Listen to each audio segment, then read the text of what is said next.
Hey everybody, welcome into this Adobe Photoshop tutorial brought to you as always by tutvid.com. You saw the title up there, right? We're going to talk about changing hair color today in Photoshop.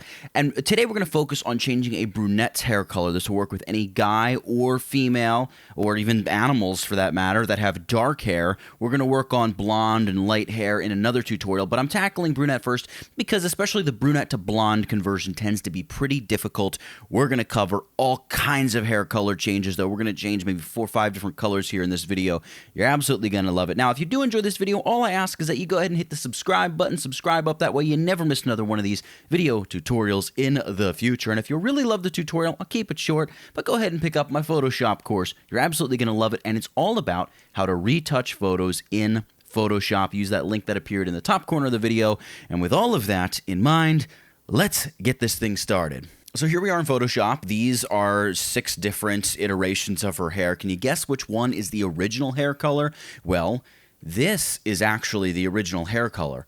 All 6 of these different hair colors are all different hair colors that we're going to cover today, including 2 variations on blonde. This one down here, I'm not so sure that it looks super realistic, but blonde, as I said, is an especially difficult color conversion to get. So we're going to tackle all kinds of stuff. We'll do simple gray, a simple dark black. We'll do some colored stuff, a nice like auburn, red, brown color, and then we're going to go ahead and jump full bore into the blonde as well. So here is what we do. Now, as you may imagine, the most important step is getting a great selection, and it's actually kind of a multi-step process. But what I like to do is go ahead and grab my quick selection tool. It's this guy right up here in my toolbar. Grab that. You know, the size, you can make it a little bit larger, make it a little smaller, whatever works for you. I tend to go with hardness of 100% though, and just begin painting over the hair of the person in your subject. Now, I do have a model here who's over a studio background, so it's going to be a little easier to select the hair, but you know, with a little tender love and care, maybe a little bit of time, you'll be able to select just about any head of hair over any background. In fact, I've got a bunch of different tutorials on selecting even advanced heads of hair. Now, as we're working through this, if you get, you know, some skin selected, hold down your Alt or Option key and just, you know, paint away that selection. We don't really want that stuff there. And as long as you're getting pretty close to a good selection, that'll be good enough for what we're about to do next. Make sure we get that little bit in the front of her hair there. Don't worry about all this crazy stuff out here. We're going to get that involved in our selection in a moment. What I'm going to do is come up here and hit this Select and Mask button that's in my Quick Selection toolbar. And when I go ahead and do that, it's going to enter me into the Quick Selection workspace where I've got this little toolbar and all these options here. First thing I'm going to do is come over here to Edge Detection and apply just a global radius change. So I'm going to set the radius here to like, I think 4 pixels will work for this photo. This is a rather large photo though, so maybe for your photo, if it's a bit smaller, go 1 or 2 pixels. Do whatever looks decent. It's really hard to see the difference unless you're really zoomed in and taking a close look at the edges. But, you know, at a small radius, that's what I'm trying to say. Don't worry about any of these global refinements. We're probably not going to touch them at all. I am using the onion skin viewing mode if you're curious. My transparency, as you can see right there, 58%, you know, whatever. I want to be able to see a little bit of the original photo as I'm doing this. And last but not least, down here under output settings, I want to make sure that I output this not as just a selection, but a full-on new layer with layer mask. You see that right there? New layer with layer mask. Now, before we go ahead and hit OK, we need to do some work here. I'm going to hold down my space bar and move this girl up so we can really see all of her hair. And you can see we've got some stuff we're missing out here. So we're going to use this tool right here. It's the Refine Edge Brush tool. And I want to make the brush just a little bit bigger than the actual edge which we're covering. So I'm just going to paint up over this edge of the hair here. And when I let go with the brush, you're going to see that Select and Mask is going to do its best to kind of clean up the edge of the hair. So I'm going to continue around here. Voila, and let go, let the brush do its thing. I'm just kind of, you can see I'm doing it sort of in pieces just to make sure that the edges are being cleaned up kind of to my liking. So I'll go through here. I paint over any of these little loop-de-loos of hair that I want to come back, and you can see it's bringing all that stuff back. So right here, I've got this big loop of hair out here. I'll make sure I just paint over that, and Select and Mask should do the rest, where it kind of says, all right, I'll detect that, I'll clean that up. I can see that that's hair, and the rest of this is just background, right? And I let go, and voila. So you know, in general, the selection always seems to look better in the Select and Mask workspace than it actually does when you take it out and actually look at it. But you know, we're gonna get the best we can here. All right, so I paint over all these little frizzies sticking out. And by the way, one of the other things where you kind of have these bits of see-through hair, just a quick swath over them with the brush should knock out the majority of the background. We may have to go in with the brush tool and do some of that manually, but most of it should be knocked out here in Select and Mask. And you can see when we paint over the hairs, you can see Photoshop's going to bring that back. Now here, I don't know if you can see, but that's all background showing through her hair. So what I'm going to do here is go ahead and just paint over that area. I'm trying not to paint over too much of the hair, and Photoshop for the most part can tell, all right, yeah, that's all kind of background junk. We want to get rid of all that. Paint along the edge of the bottom of the hair here. Get these little bits of hair there. Great. When I let go, looks good. Now over here along the edge of her shirt, remember she has that very dark shirt, and this shadow in her hair is very dark. So we're probably not going to get the best refined edge along here. So I know I'm probably going to have to go in and clean this up with the brush tool later. So I'm just going to paint along there and see what it gives me, and I'll go in and tweak that later. But I'll show you how we're going to really get an idea of how much this mask needs to be tweaked in just a moment by using an adjustment layer. But we'll go ahead and paint along all this and just clean it up as best we can. Voila, something like that, not too bad. Make sure I get the front of her hair there. This whole area, the hairline, particularly where it runs into her forehead, that's going to be very important because depending on the color of hair we're switching her hair to, that's really going to be noticeable. So we want to make sure we get a nice selection there. Remember, I'm outputting here to a new layer with layer mask. I'm going to go ahead and hit OK. And you can see we have this head of hair, and it needs a little bit of work, right? If we zoom in, we can see these edges particularly need a little bit of help. I knew that was going to be the case. Over here, the hair looks pretty good. I mean, there's some areas that maybe are a little lacking, but again, we're not doing a full cutout of this woman. We're just changing the hair color. So especially depending on the hair color to which we're changing, we might be able to get away with some of that. Let's turn on the original photo here, and you can see we can see exactly where her hair is supposed to be down here along her shirt. So let's go ahead and try to tackle that. But actually, before we get into that, I just want to remind you guys, as I pointed out in the intro to the video, if you're enjoying what you're seeing, you want to support the channel and what we're doing here at TutVid. We're getting ready to move into a new studio space. I feel like I've been saying that for weeks now, but it's getting closer and closer every single week, and I'm so excited to show you guys the new space. It's going to be amazing, and a lot more is going to go on over there. But go ahead and use the link up there in the top corner of the video. Pick up a copy of my course on how to retouch images in Photoshop, and lend us a little support. If you do, thank you so much. If not, keep watching this tutorial because this one's free, and there are hundreds of others that are free on the channel as well. And yeah, go and enjoy them and learn and love them and all that good stuff. But let's get back to figuring out this selection here. So like I was saying, we really want to clean up the sort of the inside part of the hair here. So I'm going to shut that off, and I can see, all right, well, I've got all that in there. But you can see that switching back and forth is going to be very difficult. So I think what's going to be easiest here is if we make some crazy hair color change to her to get things started and use that kind of as our base and then figure out where our hair selection needs to be. So up here in the adjustments panel, I'm going to use a curves adjustment layer. I'm going to add that, and then I'm going to use the hotkey Command-Option-G. That would be Control-Alt-G on the PC, and it's going to clip our curves layer to the masked hair layer. So this means if I pull down on this line and make it super dark, you can see it's only making the hair dark because it's only affecting this layer, and the only part of that layer that's showing is the hair, right? I'm going to come down here to the bottom of my curves panel and just reset my curves panel so I don't have any of that crazy stuff going on. I'll go to the green channel here. So from this channel drop down menu, we choose green, and I'm going to pull down on green. The opposite of green is magenta, so now she's got some crazy purple hair. I mean, that was pretty easy, right? We changed the color of her hair. I'm going to throw some red into here as well, or you know what, maybe I'll pull some red into it, I think. Maybe I should pull some yellow into it. I shouldn't overthink this, right? I'll go to the blue channel. Let's pull some yellow into this. So by pulling blue, if you push up with this, obviously you put blue into the image, but the opposite of blue is yellow. So if we pull down on the blue, we're introducing yellow, which gives us this nice kind of flattened red tone, which is pretty cool. But you know what? Maybe it's not crazy enough for me to really see the edges of my hair. So I'm going to go with a crazy blue and purple. I'm going to pull red out of this as well to make it even more blue. And now you can see when I zoom in, I can really see there's a bit of the hair that's not selected well. Up here, we're getting some of the blue on her skin. Down around here, a little bit of the blue there on her the top that she's wearing, and so on and so forth. I can go through. There's little bits of hair there that are missing, and maybe some things just need to be cleaned up. So what we do at this point is we just leave our curves adjustment layer. You can see there's blue spilling onto her forehead. We leave our adjustment layer, and we click and select on the layer mask, her hair layer mask. And this is where, by the way, it's really helpful to have a Wacom tablet because you can go in with your brush tool and just choose any brush. If you right click, I've 100 pixels with no hardness, works great for my size image. And by the way, image size, I'm working with a pretty large image here, 5760 by 3840. So if you're working with something about this size, about a 100 pixel brush should do you well.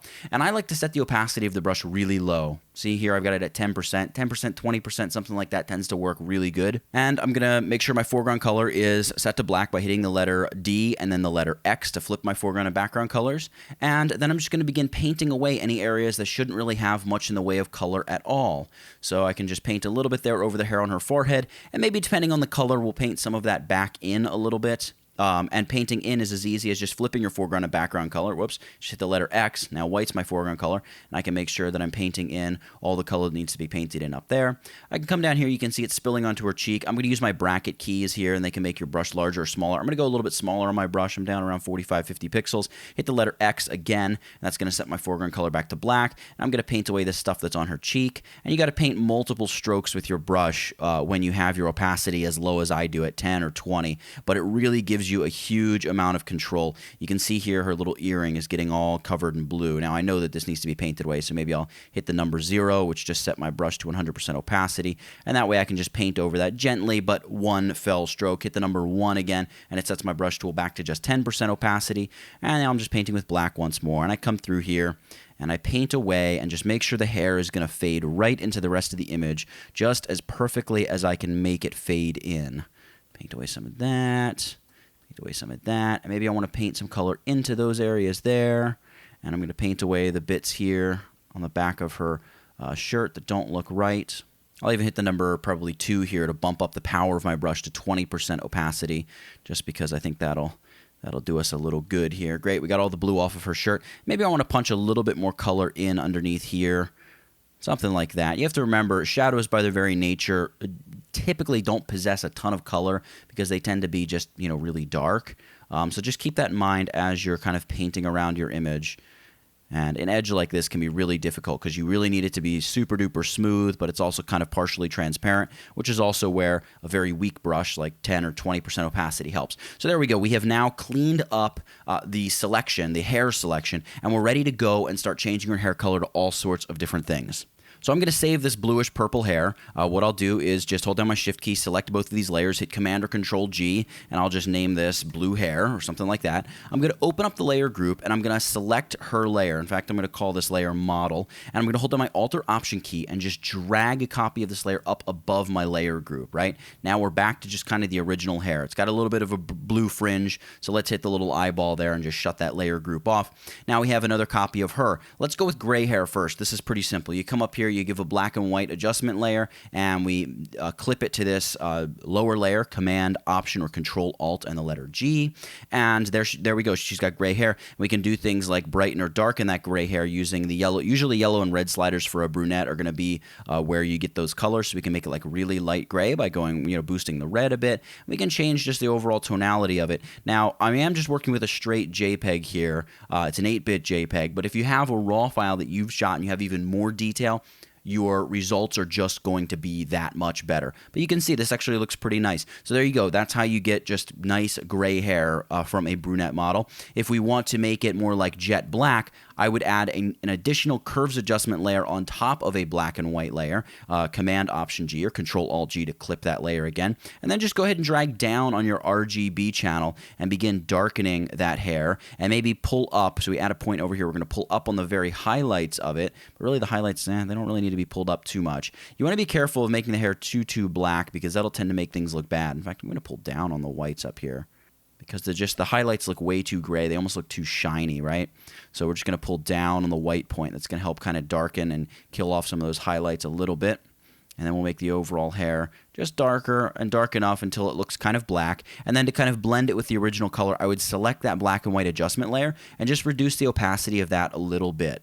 So we're just going to bring in a little bit of that original brown, just a tiny bit. So we'll make it, you can see I'm barely below 90% opacity, but it just tends to add a little bit of realism to what would be much darker hair. And if you really don't like all those gray highlights, it's just a matter of going in and making things even darker with this curves adjustment layer, or even adding another curves adjustment layer. So Command Option G, and we mask that or clip that right in place. And I'm just going to pull down on the white point here, and we're really going to make all those kind of gray highlights much darker and blend in a little bit. We can even boost the brightness of the shadowy areas of the hair and pull down on the highlights here a little bit You can see there's before, there's after. We just tend to tone down those, sort of shiny silver highlights. It's all about the control. So we'll select all these layers, holding down Shift, Command or Control G to group that up. We can call this black/gray hair. And now I would open up this group, and once again, Alt-Option, drag a copy of that model up outside of this layer group. Whoop, I dropped it in the wrong spot. There we go. And I'm going to shut off black/gray hair. And let's talk about doing sort of that auburn or red hair. Now, it's kind of like the auburn or red color is almost like a natural sister to your brunette hair, right? So we're going to go ahead and we're going to use a simple curves adjustment again. So curves, Command-Option-G or Control-Alt-G on the PC. And this is where it's nice to have an understanding of these three channels. So when you're working with red, green, and blue channels, sometimes the color you want is not just red. You want to get other colors, or green or blue. You want to mix these and be able to get all sorts of different colors. So it's good to know that red has the opposite of cyan, green has the opposite of magenta, and blue has the opposite of yellow. What this means is if we go to like the green channel and we pull up on the greens, we're going to get very predictably green hair. But since the opposite is magenta, when we pull down on the greens, we're going to get this magenta, pinkish, reddish color. All right, I'm just going to drag that point off. And the same goes for something like blue. I pull up, I'm going to get blue. I pull down, I'm going to get yellow. All right, so using a mixture of these, we can get more of that kind of auburn color. So if I was working to get an auburn color, I would probably begin in my green channel and just pull a little bit of green out of the hair, make it a little magenta, not too much though. And I'm just kind of picking any old point. You could use the finger scrubby slider here and hover over the hair at any given point. And maybe we'll do that for these next controls. We'll go to the red channel, and well, obviously we probably want to introduce a little bit of red, but not too much red, right? We don't want to go like that red. We want to give it like a nice just sort of kiss of red, but the magic's going to come when we mix the red with the blue channel, but really we don't want blue, we want yellow. So we want to pull a little bit of yellow into this, and we begin to get kind of a crazy auburn red hair color. Right? I'm actually going to pull this point out a little bit. And you can see how much this is almost like, it's become pretty red. We can go to the RGB composite channel. We can darken it up a little bit if we want, or we can brighten it a little bit if we think it needs to be brightened. You really want to be careful when you go brightening or darkening. That tends to be what makes a hair color change look really fake. I'm going to pull down on the shadows a little bit and pull up on the highlights a little bit just to increase the contrast a little. So I can shut that off, turn it on. So there's one way to get kind of auburn red. We can further boost this effect by adding a color balance adjustment layer. So I'm going to add that above my curves layer. That's color balance right there. So we'll add that. We're going to hold down Command-Option-G, Control-Alt-G on the PC, and that's going to clip this layer to the layer beneath. And here's where we're going to kind of sort of have to begin blending things together. So we'll start with our shadows here, and I'm just going to reduce reds. So I'm actually going to go like -15 on the reds, take some of the red out, but really introduce some cyan. We'll introduce a little bit more magenta. See how rich that almost made the hair look? That was pretty good. I think we'll stick with -10. Let's add a little bit more yellow. So we'll add, -20 on the blue slider, which pushes yellow into the image. Here on midtones, I don't want to mess with red or the reds or the greens. I think we'll go right to the blue channel, and we'll just introduce a lot of yellow. So let's go like -40. You can see it almost makes it look maybe a little bit too mustardy, but let's stick tight here with what we're working on. Let's go to the highlights now, and I think I want to push a little bit of green into the highlights and see what that looks like. So let's go like +10, maybe like +15. That's probably pretty good. And then push a little bit more yellow into the highlights. So like -20, something like that looks kind of cool. And the whole reason that we've gone, so obviously over the top with color balance is because at this point we blend these two layers. So we can begin reducing the opacity of this color balance layer, but we can also begin reducing the opacity of the curves layer, and we can just sort of mix these together until we get exactly the color that we wish. In fact, I think I just need to reduce the opacity of my color balance layer a little bit more, something like that. And I can even go back into color balance and I can say, you know what, those midtones really could use a spike of red. So I can really begin pushing red into them until I get, the look that I want. Maybe they need a few drips of magenta as well, and I'm really getting like a rich auburn red hair for her. If I shut that color balance layer off, it's just a different kind of, brownish red color, but that color balance layer is really adding a little bit extra to it. So let's just select all these layers by holding on our Shift key and, select the top layer, hold down Shift, select the bottom layer. There we go. Command or Control G to group them up, and let's just call this red hair, and we will open up that layer group. We'll select the model layer once more, hold down Alt or Option, and drag a copy of that layer up. And now we're going to talk about converting brunette hair to blonde. And I have to say, one of the most important aspects of creating blonde hair, or something that's such a severe or drastic difference in the hair, is that you really have a good mask. And our mask may not even quite be good enough for the blonde hair. And if we see that it's not looking realistic around the edges, we'll go in and we'll just tweak the mask even more. So it's really no big deal. It's part of the great advantage to working with a layer mask, especially in a situation like this. Now with blonde, I want to keep things simple, so I'm going to kick things off with a color balance adjustment layer, and we're going to clip that to the layer beneath. Command, Option, or Control, Alt, and the letter G, of course. We're going to go to our shadows once more, and we're going to begin here. I'm going to just take some red out of it. Part of the issue with blonde hair is, especially in the shadows, it tends to look very like deep red or green, one or the two, and I don't like either. So I want to take red out kind of preemptively, and I'm also going to take some green out, so kind of introduce some magenta preemptively as well. And then since we've gone -10, -20, let's go at least as far with yellow. Maybe we'll go -30 with yellow, and it really looks kind of not so good right now, but we've only tackled the shadow tones. Let's go to the midtones here. And in the midtones, I don't think I'm going to touch the cyans or reds. What I'm going to do is I'm going to drop the greens a little bit. I'm going to give that a little bit of magenta. And we'll really, down here in the blue channel, we'll really hammer the yellows. So let's go like, yeah, -50, something like that. You can see how it's really almost brightening up the dark hair that she has as well. So that's really good. That's really going to take us in the direction we need to go. Now here in the highlights, we are going to introduce a little red. So we'll go like +20 in the reds. That's probably going to be good. We're going to knock down the green a little bit. Blonde also tends to give you what looks like a lot of green in the highlights when you make the conversion. So again, I'm just having these things in mind and preemptively kind of striking down a little bit of the green. But obviously, I don't want her hair to look completely purple either. So that can be its own issue. And then we'll really pump some yellow into the highlights. So let's go like -40. That looks pretty good. So we're on our way to getting this blonde hair created. You can see just a quick before and after. We're on our way, but it still kind of just looks like, you know, brown hair that is, you know, in between blonde and auburn. It really doesn't look super duper blonde. So let's go ahead and add a levels adjustment layer here and hit Command, Option, or Control, Alt, G to clip that. And I think I want to introduce a little bit of contrast. So I'm going to drag the black point over a little bit, maybe take it over till it's about 25 there on my input field right there. I am going to take the middle gray slider and I want to brighten up the hair altogether, so I'm going to drag it here to the left until it's about 1.3. I think 1.31 there looks pretty good for me. Then I'm going to leave everything else as default. Now what I want to do is come up here and grab a vibrance adjustment layer, add that on top of everything else. Right now everything kind of looks a little mucky. It looks a little bit too like just heavy and full of contrast. This I think will help us a little bit. We're going to take and knock down the vibrance quite a bit. So we'll knock the vibrance down to like -40, right? And you can see that what her hair looks like there, but everything, the vibrance of the entire image got knocked down because we didn't clip it to our layer there. So Command, Option, or Control, Alt, and G to clip that in place. And as you can see, it's still not looking like really great blonde hair. So here's what we're going to try to do. We're going to come down here to the color balance layer. Remember the first adjustment layer we kicked off with, and we're simply going to change the blend mode to screen.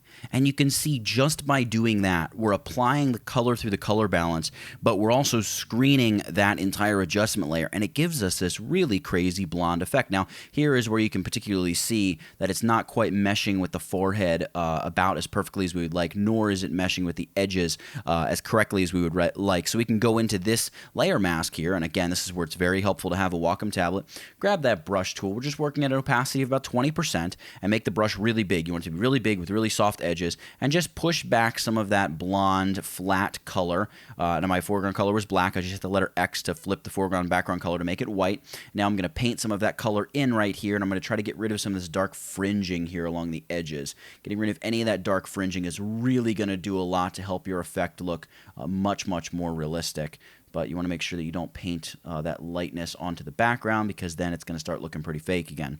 So you want to just go through and clean up the edges and make sure that everything's looking about as real as it can look. And like I said, typically with a large shift in lightness and color and everything that is involved, especially in a color change like going brunette to blonde, you're going to really have to make sure that your mask for the hair is kind of on point, because anything less than that, and it's going to be pretty noticeable that it is, in fact, a fake color change, that the change is not real, and that's not what we want. We want it to look super duper realistic, and we want it to look convincing. That's the goal, right? So you can go through and you can tweak and you can adjust. You may have to paint a little. You can see I'm just painting over some of these loop-de-loos. Again, as I mentioned several times now, this is obviously where it's incredibly helpful to have a Wacom tablet, because you can really go in and really quickly clean up the hair and paint away bits that really shouldn't be there and things like that. And, you know, looking at this is just a big dark swath here on her head. And if you have something like that, you could tackle it a number of ways.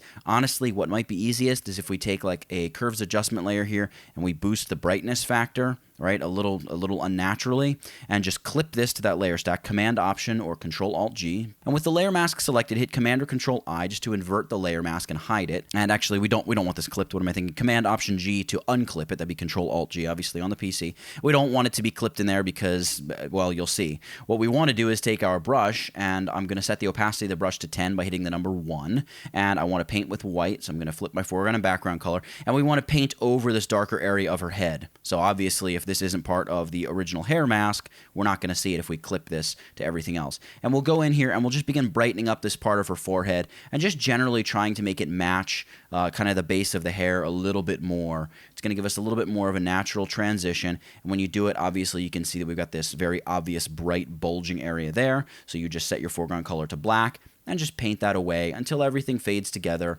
about as it should.